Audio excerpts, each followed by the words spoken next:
कहानी की शुरुआत एक जबरदस्त जंग से होती है। रैगनार अपने दुश्मनों से घिरा हुआ है। उसके साथ सिर्फ उसका भाई रोलो बचा है। चारों तरफ लाशें पड़ी हैं, हवा में खून की गंध है, लेकिन दोनों हार मानने वालों में से नहीं है। अकेले दो इंसान इतने सारे दुश्मनों को काट गिराते हैं कि मैदान कुछ ही देर में शांत हो जाता है। जंग खत्म होते ही रैगनार को अजीब सी चीजें दिखने लगती हैं। काले कौवे आसमान में मंडराते हैं और उसे ऐसा महसूस होता है जैसे कोई साया मरती हुई आत्माओं को अपने साथ ले जा रहा हो। रैगनार इसे एक इशारा समझता है, जैसे किस्मत उसे किसी बड़े रास्ते की तरफ धकेल रही हो। कुछ दिन बाद हम उसके घर की दुनिया देखते हैं। उसकी पत्नी लगरथा अपनी बेटी के साथ नदी किनारे मछलियां पकड़ रही है। उधर रैगनार अपने बेटे ब्योर्न को हथियार पकड़ना और लड़ाई की बुनियाद सिखा रहा है। शाम ढलते ढलते जब लगरथा वापस आती है तो रैगनार उसे बताता है कि अब उसका बेटा एक खास रस्म के लिए तैयार है। लगरथा चाहती है कि ये सब अगले साल हो, लेकिन रैगनार का मानना है कि सही वक्त आ चुका है और किस्मत को टालना ठीक नहीं। रात को रैगनार अपनी पत्नी को भरोसा दिलाता है कि वो अपने बेटे का पूरा ख्याल रखेगा। अगली सुबह वो ब्योर्न को साथ लेकर निकल पड़ता है। रास्ते में बेटा मासूमियत से पूछता है कि उस रस्म में क्या होगा। रैगनार उसे बताता है कि वहाँ कुछ अपराधियों को सजा दी जाएगी और फिर आने वाले समय की योजनाएं बनाई जाएंगी। यहीं पर रैगनार की सोच सामने आती है। बाकी लोग हमेशा अपने जहाजों को पूरब की तरफ ले जाते हैं, लेकिन रैगनार की नजरें पश्चिम पर टिकी हैं। वो उन अनजानी जमीनों के बारे में जानना चाहता है, वहाँ के लोगों को समझना चाहता है, क्योंकि उसे लगता है कि वहीं असली सोना, दौलत और शोहरत उसका इंतजार कर रही है। और यहीं से शुरू होती है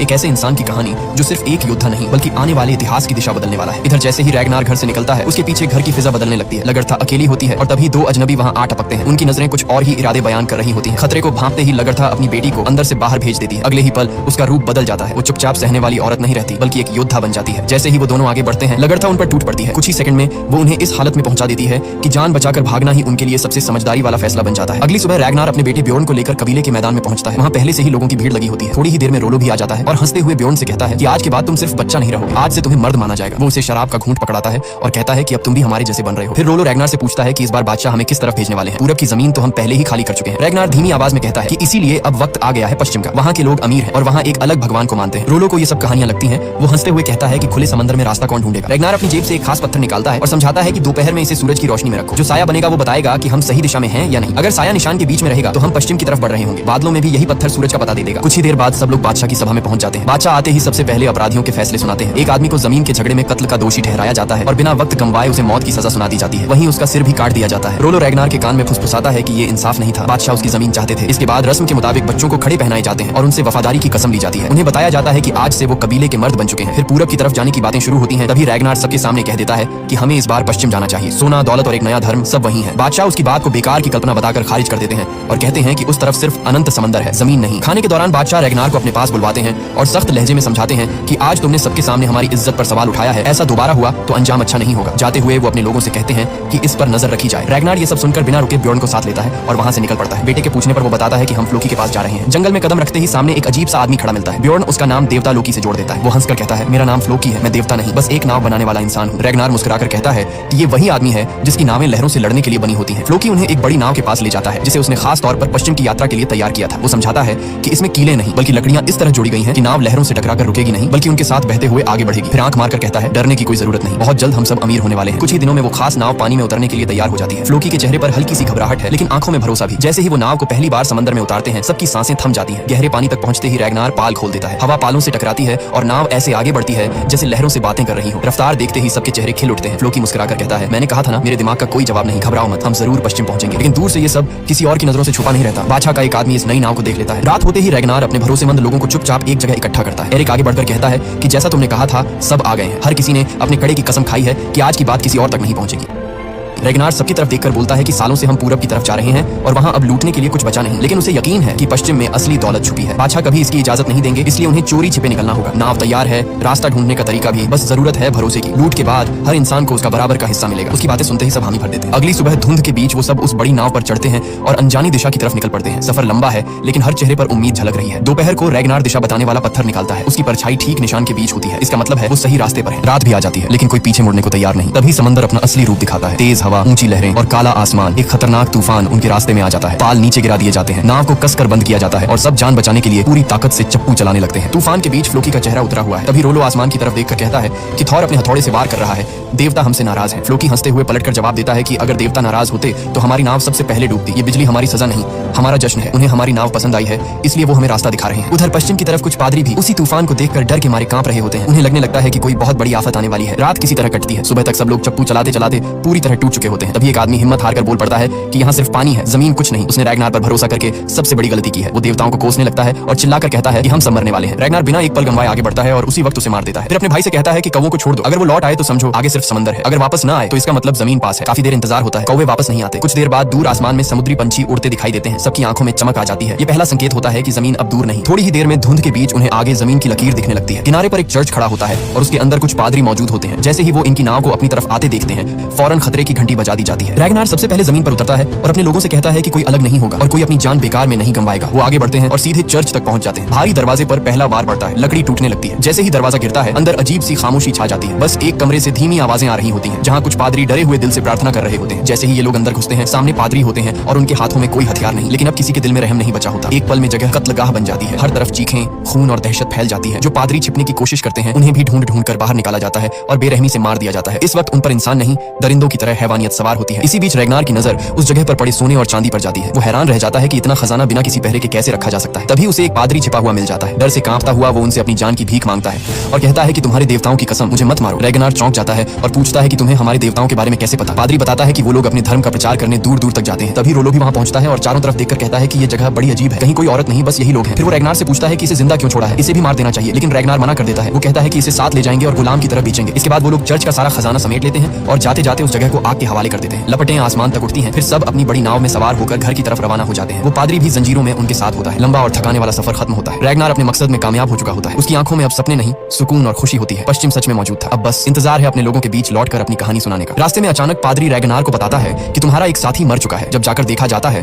तो वो सच में जान गंवा चुका होता है। बिना किसी रस्म के उसे समंदर के हवाले कर दिया जाता है और नाव फिर आगे बढ़ जाती है। आखिरकार जब ये लोग अपने गांव पहुंचते हैं तो उन्हें देखकर हर तरफ खुशी फैल जाती है। रैगनार सबको बताता है कि ये तो बस शुरुआत है। वहाँ सोने चांदी के भंडार है और ऐसी चीजें हैं जो उन्होंने कभी देखी भी नहीं। तभी बादशाह का आदमी कनूत आगे आता है और ऐलान करता है कि बादशाह का हुक्म है, अभी की अभी सारी लूट उनके सामने पेश की जाए। कुछ ही देर बाद रैगनार बादशाह के सामने खड़ा होता है और कहता है कि मेरे मालिक, ये तो सिर्फ शुरुआत है, वहाँ इससे कहीं ज्यादा सोना है। वहाँ बस कुछ पादरी थे, वो भी बिना हथियारों के। पल भर में सब खत्म हो गया और ये उनमें से एक है जिसे मैं जिंदा ले आया हूँ। रैगनार पादरी से पूछता है कि तुम्हारे भगवान के घर में इतना सोना क्यों रखा था, क्या तुम्हारे देवता भी लालची हैं? वो मुस्कुराकर कहता है, हमारे लिए भगवान एक ही है। लोग सोना और चांदी उसे चढ़ावे के तौर पर देते हैं ताकि मरने के बाद उन्हें जन्नत में जगह मिल सके। अगली सुबह रैगनार उसी पादरी को साथ लेकर फिर से बादशाह के पास पहुंचता है। वो कहता है कि वो दोबारा पश्चिम जाना चाहता है। जिस जगह उन्होंने धावा बोला था उसके पास ही एक और शहर है जहाँ और भी ज्यादा दौलत छुपी है। वो वादा करता है कि जो कुछ मिलेगा हमेशा की तरह बादशाह का ही होगा। बादशाह कहते हैं कि जाना मुमकिन है, लेकिन रैगनार समझाता है कि बेवजह अपनी जान खतरे में डालने से बेहतर है कि वही लोग जाएं जो पहले वहां जा चुके हैं। आखिरकार बादशाह मान जाते हैं, मगर शर्त रखते हैं कि इस बार उनका आदमी कनूत भी साथ जाएगा। रैगनार घर लौटते ही लगरथा से कहता है कि इस बार वो भी उसके साथ पश्चिम चलेगी। बच्चों और खेतों का ध्यान वही पादरी रखेगा। ब्योर्न अब इतना बड़ा हो चुका है कि संभाल सके। अगली सुबह सब लोग नाव पर चढ़ते हैं और फिर से पश्चिम की तरफ रवाना हो जाते हैं। इस बार समंदर शांत होता है। दिशा बताने वाला पत्थर सही काम कर रहा होता है और सफर आसान गुजरता है। जैसे ही वो दूसरी तरफ उतरते हैं, कुछ सिपाही उन्हें रोकते हैं और कहते हैं कि अगर तुम व्यापारी हो तो तुम्हें राजा एले से मिलवाया जा सकता है। लेकिन जवाब में तलवारें निकल आती हैं। कुछ ही पलों में सिपाही जमीन पर गिर चुके होते हैं। एक भागने में कामयाब हो जाता है, लेकिन एक को जिंदा पकड़ लिया जाता है और उसी की मदद से वो शहर तक पहुंचते हैं। हमले से पहले रैगनार लगरथा से कहता है कि कोई बेवजह बहादुरी नहीं दिखाएगा और कोई भी अकेला नहीं पड़ेगा। जैसे ही गिरजाघर की घंटी बजती है, पूरा शहर उसी तरफ बढ़ जाता है। गलियां खाली हो जाती हैं और हथियार चर्च के बाहर रखे होते हैं। यही मौका था। दरवाजे तोड़े जाते हैं और वो अंदर घुसते हैं। अंदर लोगों की भीड़ होती है। बिना वक्त गंवाए हमला शुरू हो जाता है। चीखें, अफरा तफरी और खून से पूरा हाल भर जाता है। पादरी चिल्लाते हैं कि ये भगवान का घर है, यहाँ ऐसा मत करो। रैगनार ठंडी आवाज में कहता है, डरने की जरूरत नहीं, तुम्हारा भगवान यही है। सोना चांदी हर कीमती चीज समेट ली जाती है। फ्लोकी तक चढ़ावे की शराब भी पी जाता है। इसी बीच कनूत एक घर में घुसता है और वहाँ एक औरत से सामना हो जाता है। जब वो जबरदस्ती करता है, लगरथा बीच में आ जाती है। वो उस औरत को बचाने की कोशिश करती है, लेकिन कनूत उसे वहीं मार देता है। फिर वो लगरथा की तरफ बढ़ता है और कहता है कि अब इसकी कीमत तुम चुकाओगी। जवाब में लगरथा उसे वहीं ढेर कर देती है। जब सब वापस लौटने लगते हैं, रैगनार पूछता है कि कनूत कहाँ है। लगरथा शांत आवाज में कहती है, मैंने उसे मार दिया, उसने मेरी इज्जत पर हाथ डाला था। जैसे ही वो लोग चर्च से बाहर निकलते हैं, सामने पहले से खड़े सिपाही उन पर टूट पड़ते हैं। इस बार दुश्मन की तादाद कहीं ज्यादा होती है, लेकिन रैगनार का हर आदमी कई कई सिपाहियों पर भारी पड़ता है। तलवारें चलती हैं, ढालें टूटती हैं और कुछ ही पलों में मैदान फिर से खून से भर जाता है। रैगनार के साथ ही ऐसे लड़ रहे होते हैं जैसे उन पर कोई वहशत सवार हो। आम सिपाही उनके सामने टिक ही नहीं पाते। हालात इतने डरावने हो जाते हैं कि उनका सेनापति खुद जान बचाकर भाग निकलता है। इस जंग में रैगनार के भी कुछ आदमी मारे जाते हैं, लेकिन जीत उसी की होती है। उधर जब भागा हुआ सेनापति अपने राजा के सामने पहुंचता है तो राजा गुस्से से पूछता है कि पीठ दिखाकर क्यों भागे। सेनापति कांपती आवाज में कहता है कि वो लुटेरे कम और शैतान ज्यादा लग रहे थे। उसने जिंदगी में ऐसे पागल और खूंखार योद्धा नहीं देखे। उनके चेहरों पर डर नाम की कोई चीज ही नहीं थी। कुछ वक्त बाद रैगनार पहले से भी ज्यादा खजाने के साथ अपने गांव लौट आता है। इस बार राजा खुद उनका स्वागत करता है और सफर की कहानी सुनता है। रैगनार बताता है कि बड़ी फौज से टक्कर हुई थी, लेकिन जीत उनकी ही रही। राजा उसके कारनामे सुनकर कहता है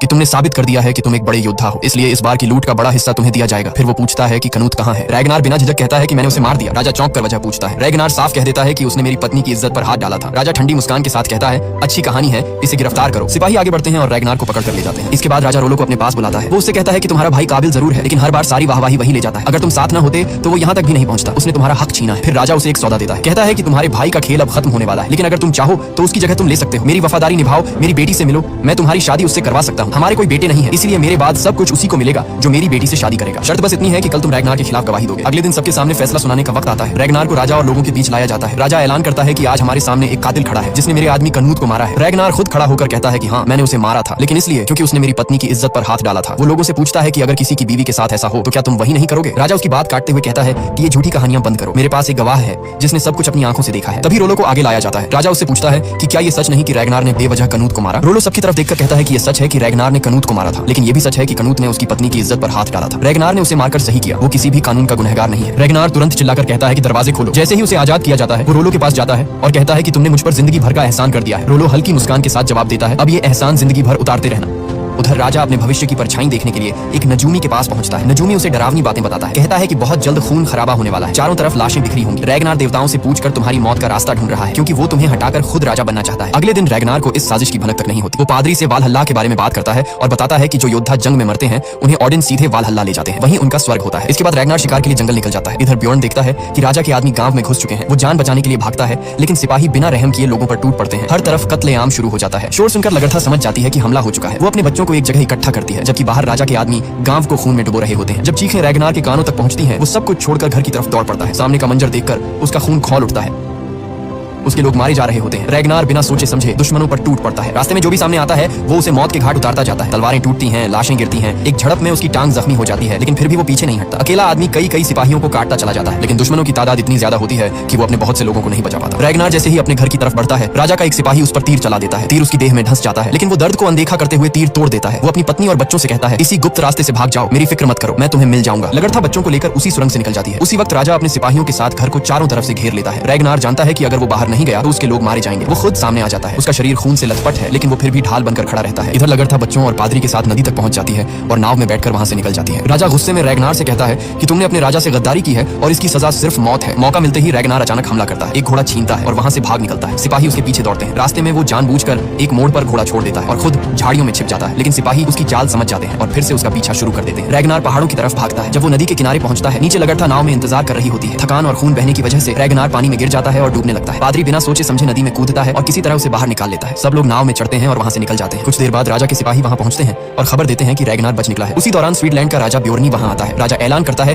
कि वो अपनी बेटी की शादी ब्योर्नी से करेगा। ये सुनकर उसकी पत्नी और बेटी दोनों अंदर से टूट जाती हैं। इधर लगरथा फ्लोकी को बुलाती है। फ्लोकी रैगनार को अपने घर ले जाता है। कहता है बहुत खून बह चुका है, जख्म को जलाकर बंद करना होगा। लगरथा खुद हाथ में चाकू लेती है और कांपते हाथों से रैगनार के जख्म सील कर देती है। उधर राजा की पत्नी उसे रोकती है, कहती है वो तुमसे कहीं ज्यादा बूढ़ा और बेरहम है। राजा जवाब देता है वो ताकतवर है, इस रिश्ते से हमारा राज्य और मजबूत होगा। हमारे बेटे मारे जा चुके हैं, दुश्मनों ने उनके कट्टे सिर हमारे पैरों में रखे थे, वो जख्म आज भी जिंदा है। ऐसे दिन देखने के बाद एक बूढ़े से शादी भी बुरी नहीं लगती। समय गुजरता है, सर्दियां आ जाती हैं। एक दिन रैगनार का दोस्त टॉर्स्टन वहां पहुंचता है। वो बताता है कि राजा के सिपाही हर वक्त हम पर नजर रखे हुए हैं, किसी तरह वो बचकर यहाँ तक आया। इधर राजा धूमधाम से अपनी बेटी की शादी कर देता है। अगली सुबह राजा के सिपाही रोलो को पकड़कर घसीटते हुए ले आते हैं। उससे पूछा जाता है कि रैगनार कहाँ है। रोलो कहता है वो मर चुका है, लेकिन उसे बेरहमी से यातनाएं दी जाती हैं। उसी शाम टॉर्स्टन भागते हुए रैगनार के पास आता है और बताता है कि तुम्हारे भाई को कैद कर लिया गया है, वो मर जाएगा लेकिन तुम्हारा पता नहीं बताएगा। फ्लोकी समझ जाता है कि ये जाल है। वो कहता है ये तुम्हें फंसाने की चाल है, लेकिन रैगनार शांत आवाज में कहता है तुम राजा के पास जाओ और उसे खुले मुकाबले की चुनौती दो। अगर वो मना करे तो कहना कि ये कायरता उसे कभी वालहल्ला नहीं दिखाएगी। अगले दिन फ्लोकी राजा के दरबार में पहुंचता है और रैगनार की तरफ से मुकाबले की चुनौती रखता है। राजा पहले मना कर देता है, लेकिन उसे नजूमी की वो डरावनी भविष्यवाणी याद आ जाती है। किस्मत को बदलने के लिए वो चुनौती कबूल कर लेता है। खबर मिलते ही लगरथा अगले दिन के लिए तैयारियां शुरू कर देती है, लेकिन रैगनार के जख्म अभी भरे नहीं है। वो कहती है इस हालत में तुम कैसे लड़ोगे। उधर राजा बेचैन होकर अपनी पत्नी से कहता है कल हमें उस आदमी को मारना है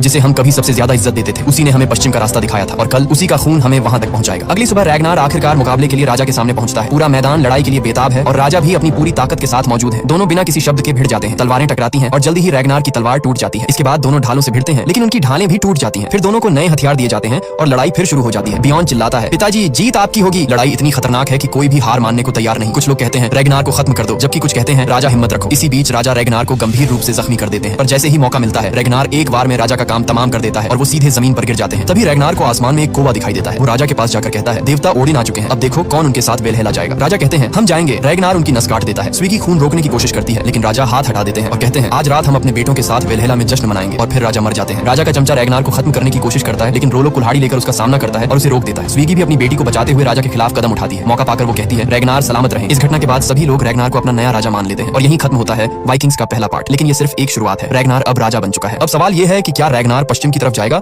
और वहां लाशों के ढेर खड़े करेगा, या फिर वहां के लोगों के लिए कुछ अलग करेगा। पश्चिम में 4 बड़ी रियासतें हैं जो रैगनार का नाम मिटाने की ताकत रखती हैं, लेकिन अब रैगनार पहले से भी ज्यादा ताकतवर होकर पश्चिम में कदम रखेगा। क्या रैगनार वहां सूरज की तरह हमेशा के लिए डूब जाएगा या वहीं नए साम्राज्य का सूरज उगेगा? ये सब हमें अगले पार्ट में पता चलेगा। इसलिए वीडियो को लाइक और शेयर करना मत भूलिए। कमेंट बॉक्स में वाइकिंग्स पार्ट 2 के लिए अपने विचार बताइए।